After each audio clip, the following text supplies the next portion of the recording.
ఉమ్మడి కడప జిల్లాకు సంబంధించి సందేపల్లిలో కూడా పోసాని కృష్ణమురళిపై కేసు నమోదు అయ్యాయి. అదేవిధంగా ఓబుల్వారిపల్లె పోలీస్ స్టేషన్ లో కూడా కేసులు నమోదయ్యాయి. అదేవిధంగా కంప్లైంట్ దారులు ఫిర్యాదుదారులు ఎవరైతే ఉన్నారో వారు కూడా ఇప్పుడు మీడియాతో కూడా మాట్లాడడం జరిగింది. గతంలో పోసాని కృష్ణమురళి తన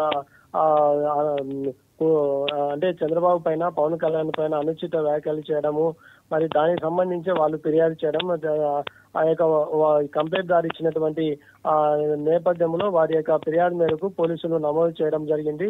మరి ఇప్పుడు ఉన్నటువంటి పోసాని మురళీకృష్ణపై చేసినటువంటి సెక్షన్ ఏవైతే సెక్షన్లు ఉన్నాయో అవన్నీ కూడా నాన్ బెయిలబుల్ సెక్షన్ అని కూడా మనకు తెలుస్తుంది. ఈ యొక్క కేసులకు సంబంధించి మెజిస్ట్రేట్ ముందు హాజరుపరిచిన తర్వాత మరి ఆయన బెయిల్ వస్తుందా రాదా అనేటువంటిది కూడా ఒక ఉత్కంఠగా పరిస్థితి అయితే ఉంది. జ్యోతి, ఇక పోసాని తరపు లాయర్ల ప్రయత్నాలు ఏ విధంగా కొనసాగుతున్నాయి, ఏమంటున్నారు?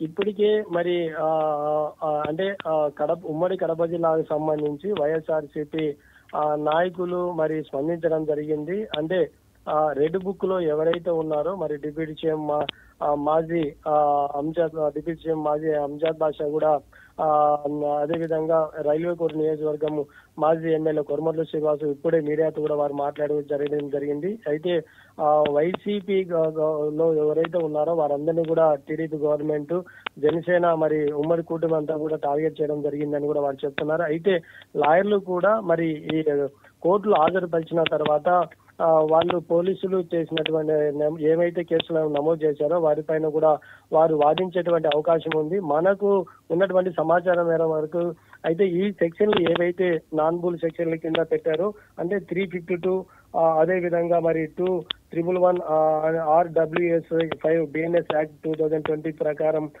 సెక్షన్ ప్రకారం, అదే విధంగా 196 353 రెడ్ విత్ 35 అనేటువంటి కింద నోటీసులు ఇవ్వడం, ఇలాంటి అన్ని సెక్షన్ల కింద కేసు నాన్ బెయిల్ మీదకి పెట్టడం జరిగింది. కేసు మరి పోసాని కృష్ణమురళికి బెయిల్ వస్తుందా రాదా అనేటువంటిది కూడా లాయర్లు మరి జడ్జి ముందర వాదించేటువంటి వాదనలు జరిగితే గానీ తెలిసేటువంటి అవకాశం ఉంది. జ్యోతి, అంటే మనం కొద్ది రోజులుగా చూస్తున్నాం వరుసగా నేతల అరెస్టులు జరుగుతున్నాయి, వైసీపీ నేతల అరెస్టులు జరుగుతున్నాయి. మొన్న వంశీ, ఇప్పుడు పోసాని, వీళ్ళకి నాన్ బెయిలబుల్ అప్లై అవుతోంది. సో ఈ ఇష్యూస్ని మనం ఎలా చూడొచ్చు? అంటే కూటమి ప్రభుత్వం వైసీపీ నాయకులు ఒకటే ఆరోపిస్తున్నారు. అంటే ఇది ప్రజల యొక్క పరిపాలన కాదు, ప్రజలకు సేవ చేయాలనే ఉద్దేశంతో కాదు. ఆ రెడ్ బుక్ లో అంటే కూటమి నాయకులు ఎవరైతే వాళ్ళ పేర్లు టార్గెట్ చేశారో వాళ్ళు వంశీని మరి ఇప్పుడు పోసాని